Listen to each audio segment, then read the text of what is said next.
Math solution पर एक बार पुनः आप सभी का स्वागत है। और आज लेकर आए हैं हम 19 जून 2018 की फर्स्ट शिफ्ट का पेपर। 19 जून 2018 की फर्स्ट शिफ्ट में कौन कौन से मैथ के क्वेश्चन आए थे वो सारे क्वेश्चन यहाँ पर एक एक करके हम देखते चले जाएंगे। अगर आप चाहते हैं किसी अन्य परीक्षा का प्रीवियस ईयर पेपर तो कमेंट बॉक्स खुला है, वहाँ पर कमेंट कर सकते हैं। और आप ये भी कमेंट कर सकते हैं कि आपको ये प्रयास कैसा लग रहा है। चलिए क्वेश्चन की बात करते हैं। और 79वां क्वेश्चन 79 क्वेश्चन यहाँ पर पहला क्वेश्चन है। क्या है भाई, निम्नलिखित में कौन सी अभाज्य संख्या नहीं है? कौन सी अभाज्य संख्या नहीं है? अब यहाँ पर चार संख्याएं दी गई हैं, 1001, 1301, 1601 और 1901। मतलब इनमें कोई एक संख्या ऐसी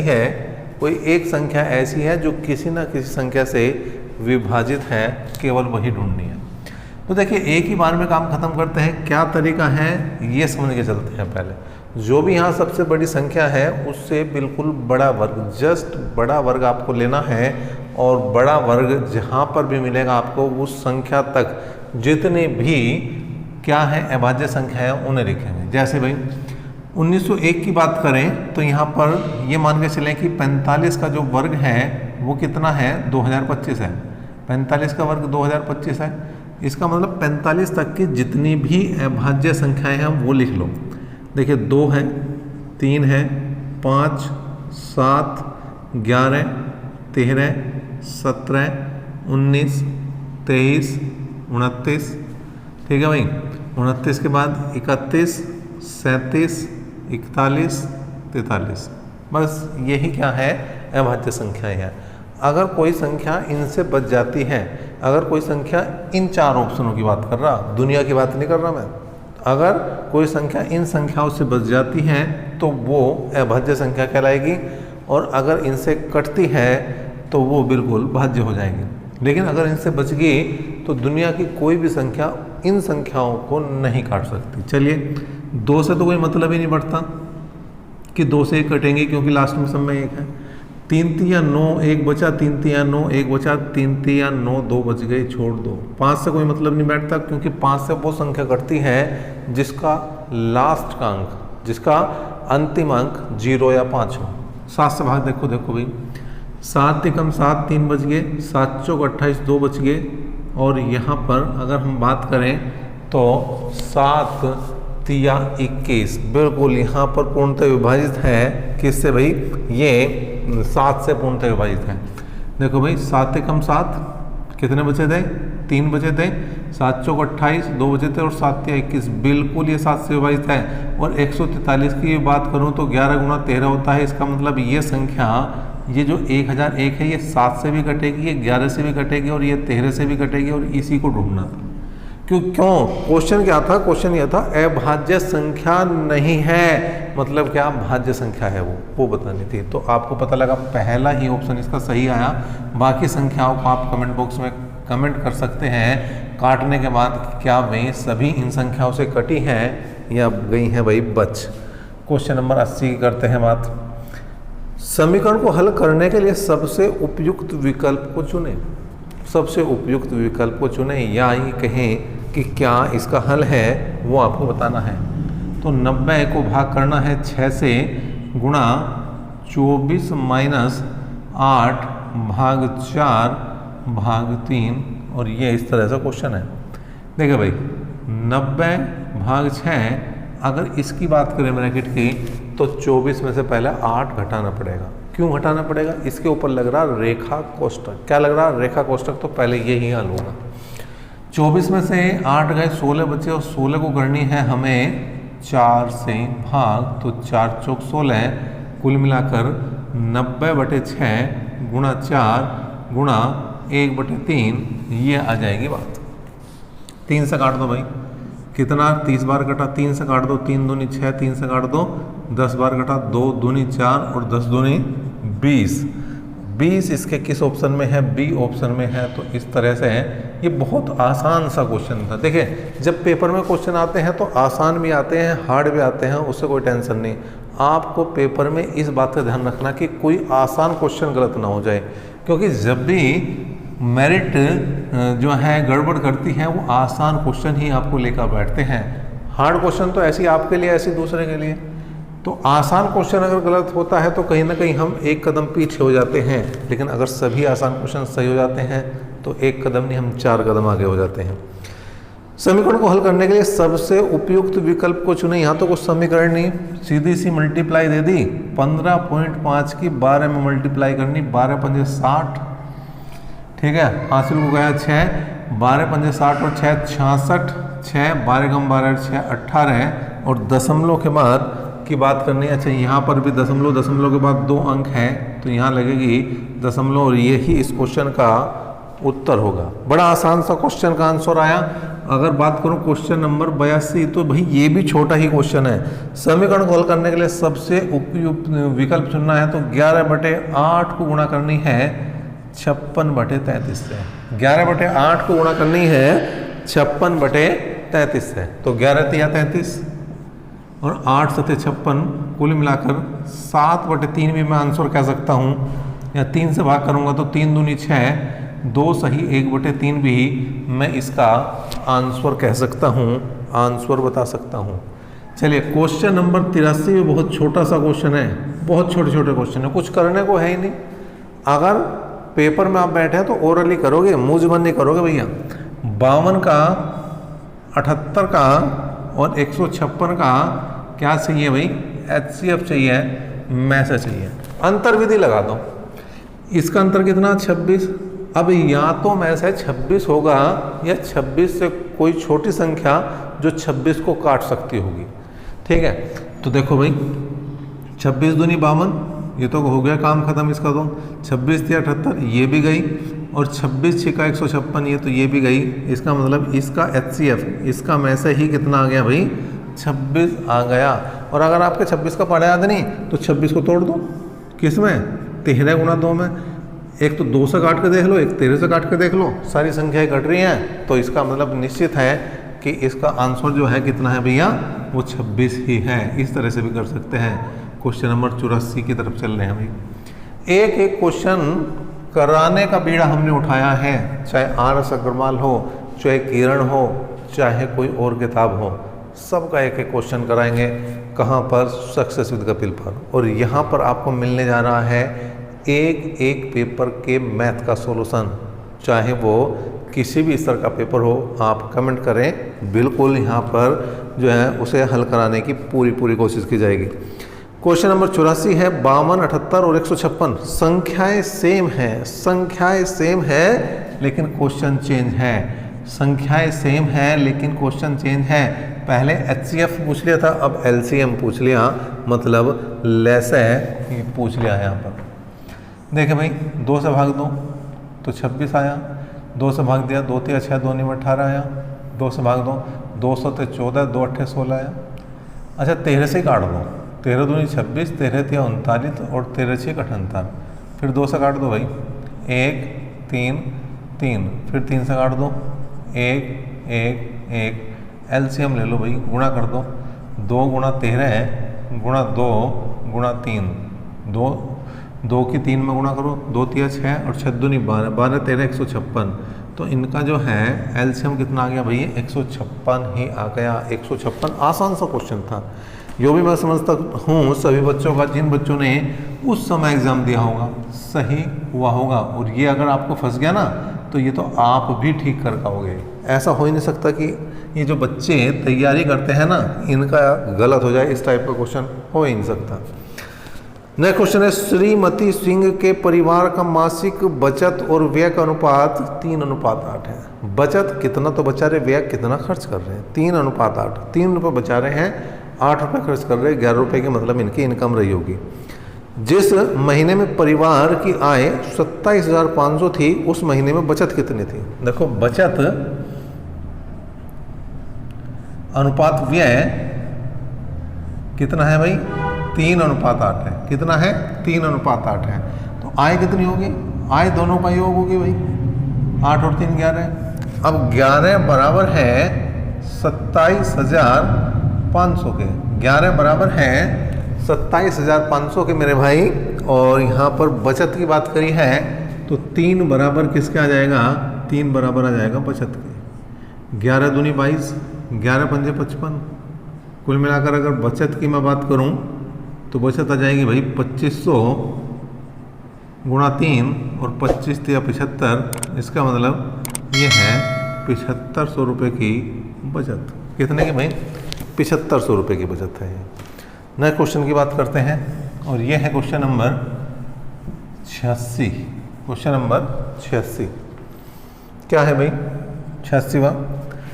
किसी खिलौने को 13% हानि और 11% लाभ का विक्रय मूल्य का अंतर 108 रुपये है। मतलब एक बार तो उस खिलौने को हमने 13% हानि पर बेचा और दूसरी बार 11% लाभ पर बेचा तो 108 रुपये का अंतर आया। यदि 12% का लाभ लेना हो तो विक्रय मूल्य बताना है।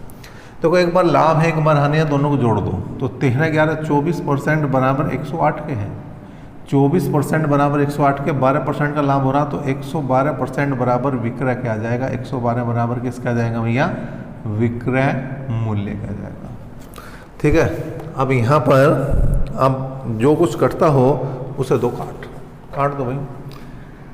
कितनी बार चलेगी महानी, 4 से काट दो पहले। 4 6 24, 4 दूनी 8, कितने बचे 2 4 7 28, 3 दूनी 6, 3 9 27, 2 से काट दो भाई, 2 5 10, 2 6 12।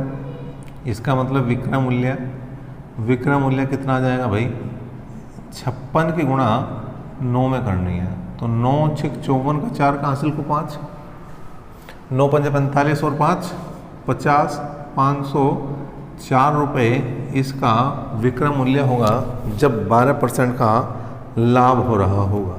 चलिए एक छोटा सा क्वेश्चन हो रहा है उसे भी यहीं ले लेते हैं। क्वेश्चन नंबर 87 क्या है, किसी संख्या का 45% अगर 135 है तो संख्या क्या है।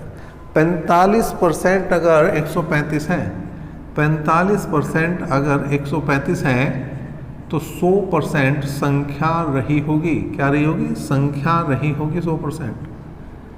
ठीक है, 45 दिया 135 तो संख्या कितनी आ गई भाई, क्रॉस मल्टीप्लाई करते ही संख्या बनी 300। तो 300 थी वो संख्या जिसकी बात कर रहा था। तो इस तरह से इसका डी ऑप्शन यहाँ पर आप देख सकते हैं बिल्कुल सही हो रहा है। नेक्स्ट क्वेश्चन की करेंगे बात। देखिए एक एक क्वेश्चन आपके लिए करा रहे हैं तो इसके लिए आपको भी थोड़ा सा प्रयास करना होगा। एक तो ये है कि अपनी तैयारी को इस स्तर तक ले जाना होगा कि आप सफल होंगे तभी आपका भला होगा, तभी आपके परिवार का भला होगा, तभी समाज का भला होगा और तभी हमारा भला होगा। हमारा भला कैसा होगा, अगर आप इन चीज़ों को पढ़कर तैयारी करके कहीं आगे निकलते हैं तो आप भविष्य में हमें कम से कम याद तो रखेंगे। नेक्स्ट क्वेश्चन है क्वेश्चन नंबर 88, 88वां क्वेश्चन है भैया। कप का एक सेट 720 रुपये की कीमत पर बेचा गया तो 20% का नुकसान है। 20% का नुकसान हो रहा जब 720 रुपये में बेचा जा रहा। 5% का लाभ लेना तो क्या होगा, उसका विक्रय मूल्य।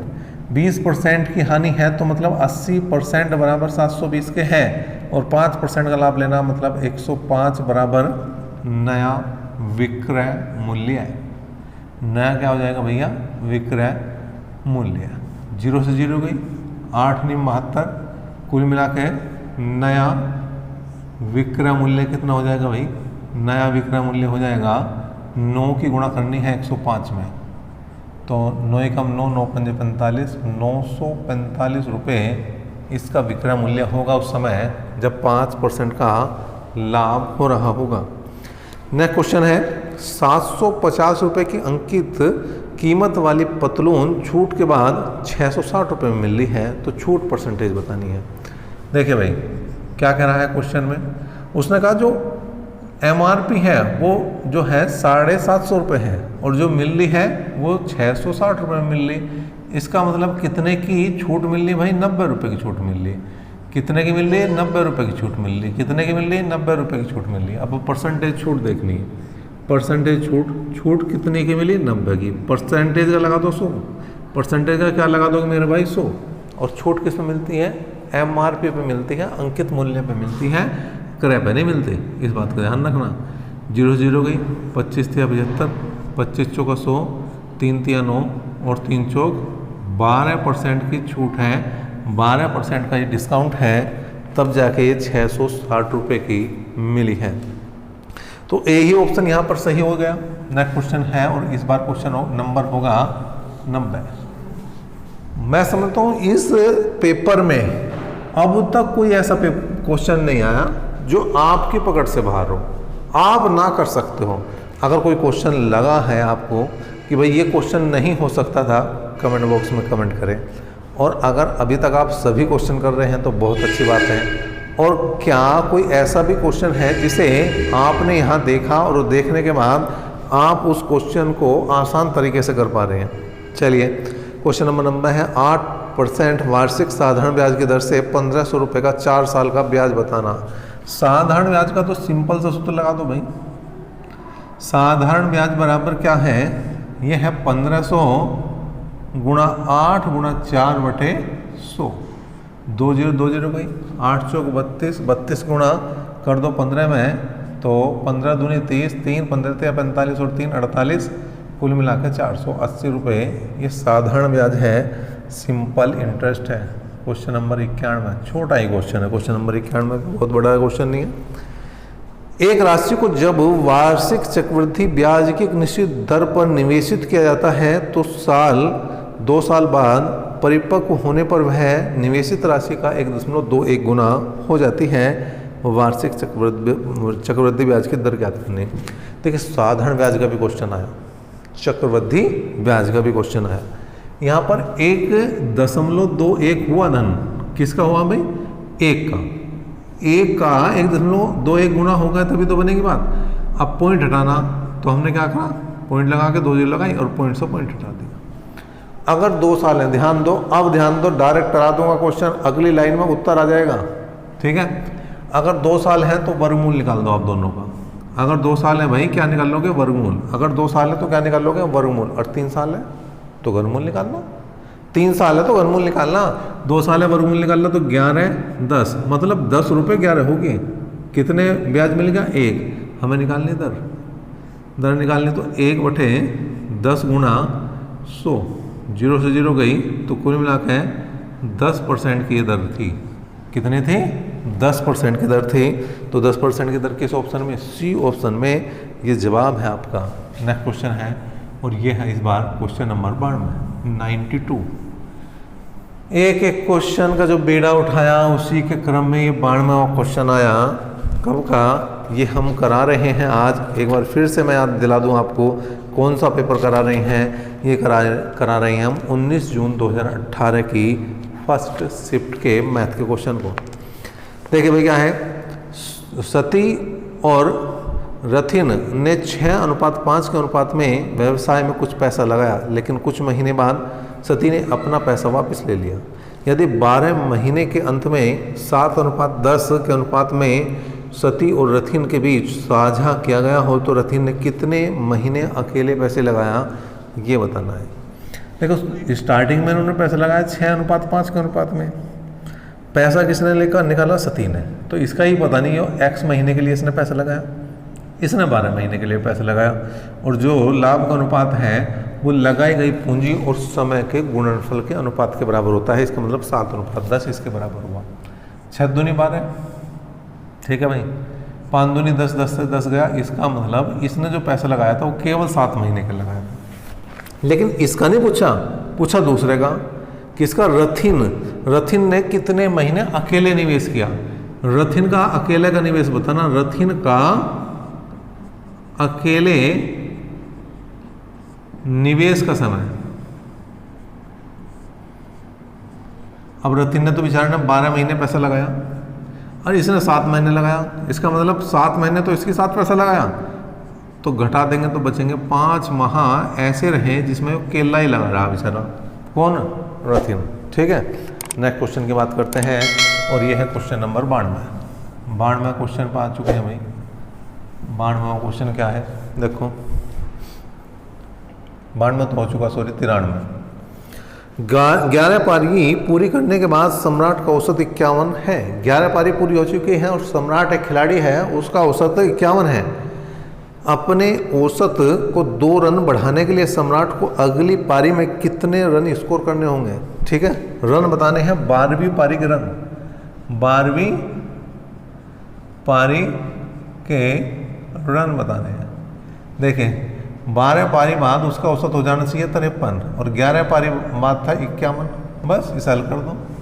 12 तिया 36, 3 12 पंजे 60 और 3 63, 11 कम 11, 11 पंजे 55 और 1 56, घटाओ भाई, ये 5 आए, 13 में से 6 गए, 7 आए, इसका मतलब उसे 75 रन बनाने होंगे और किस ऑप्शन में है, पहले ही ऑप्शन में इसका ये जवाब है।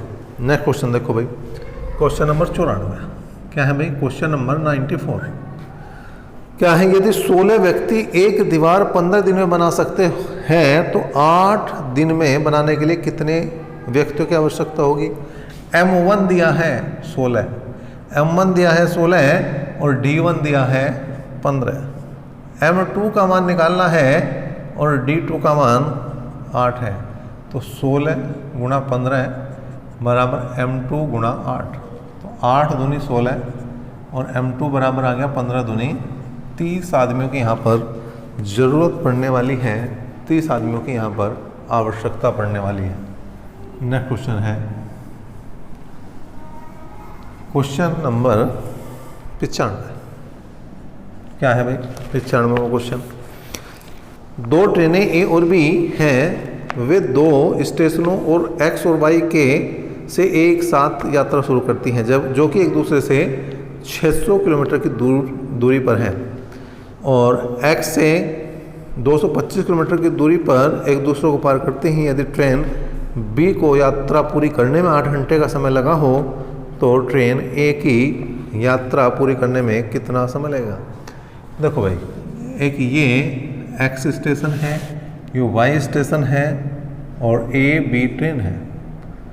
अब ये चली है तो एक्स से 225 किलोमीटर की दूरी पर मिली, टोटल थी 600 किलोमीटर की दूरी, 600 में से 225 घटाया तो 375 आया, ठीक है भाई। अब यहाँ पर ए की चाल निकाल लो पहले, ए की चाल कितनी, 600 बटे 8 घंटे का समय लगा पूरी यात्रा करने में, तो 8 से भाग कर हमने, 8 से 56 और 8 पंजे 40 किलोमीटर प्रति घंटा, 75 किलोमीटर प्रति घंटा जो है वो किसकी चाल है, किसने करा भाई, बी ने पार करा, बी ने पार करा, तो बी की चाल है, ये चाल किसकी है भाई, बी की चाल है, ठीक है भाई।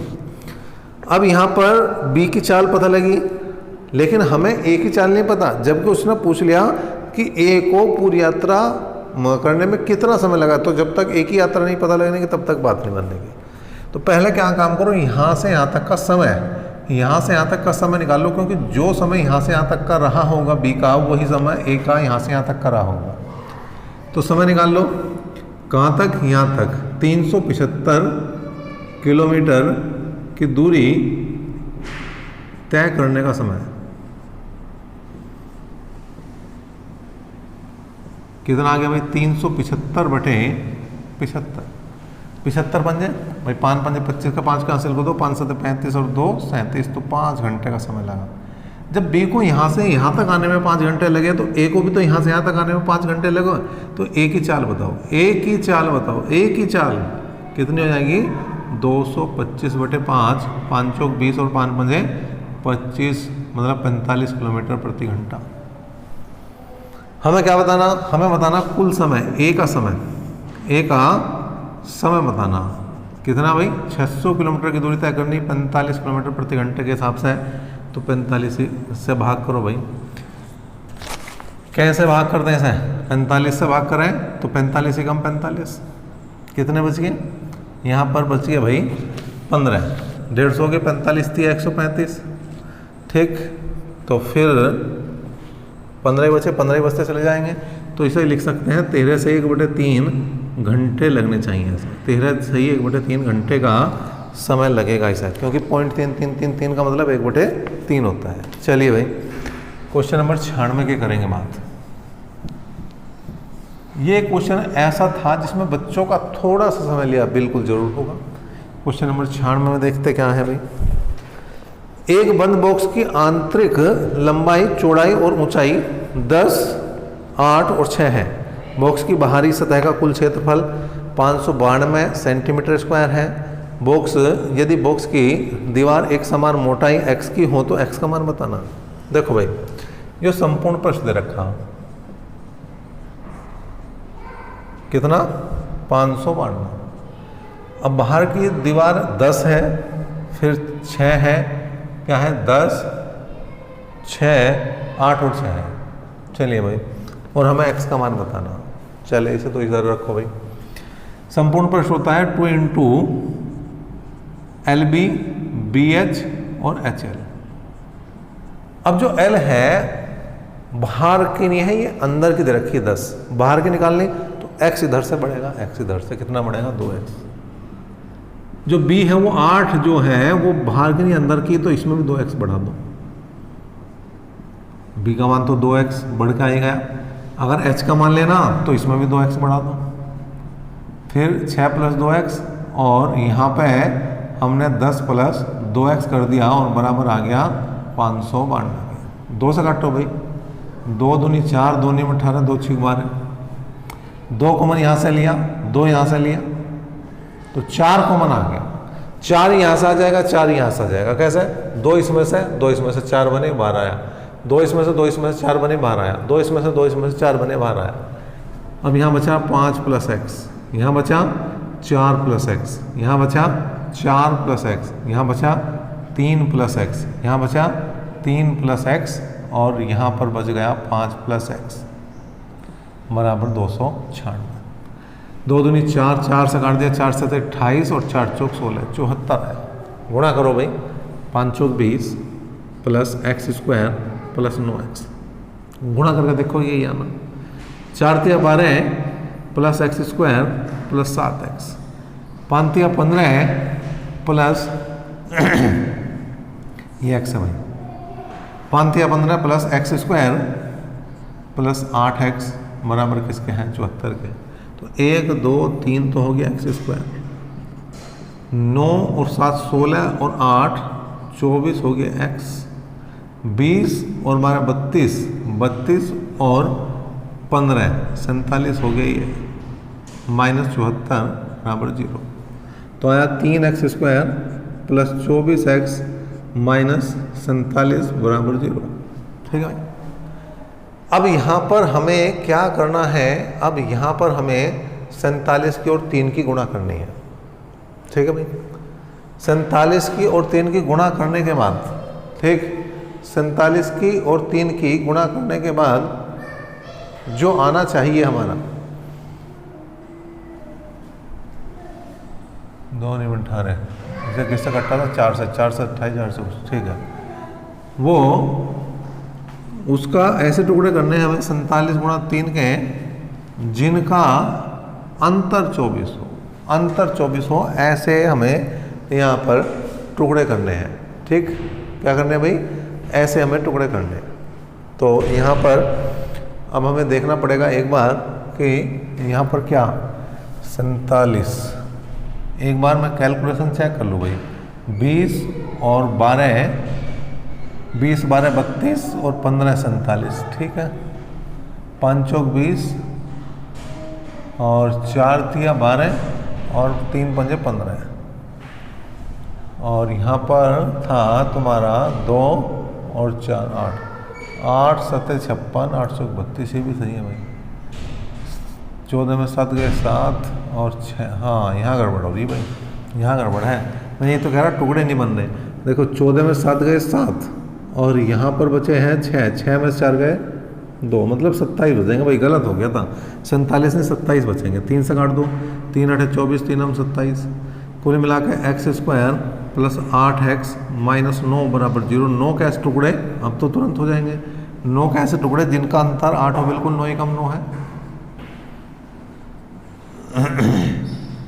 ठीक है भाई, x कॉमन ले लिया, x प्लस 9 आया, माइनस 1 कॉमन लिया, x प्लस 9 आया बराबर 0। तो x plus 9 into x minus 1 बराबर 0। तो x की दो वैल्यू आई, एक आई 1 और दूसरी आ गई -9। ये अमान्य है।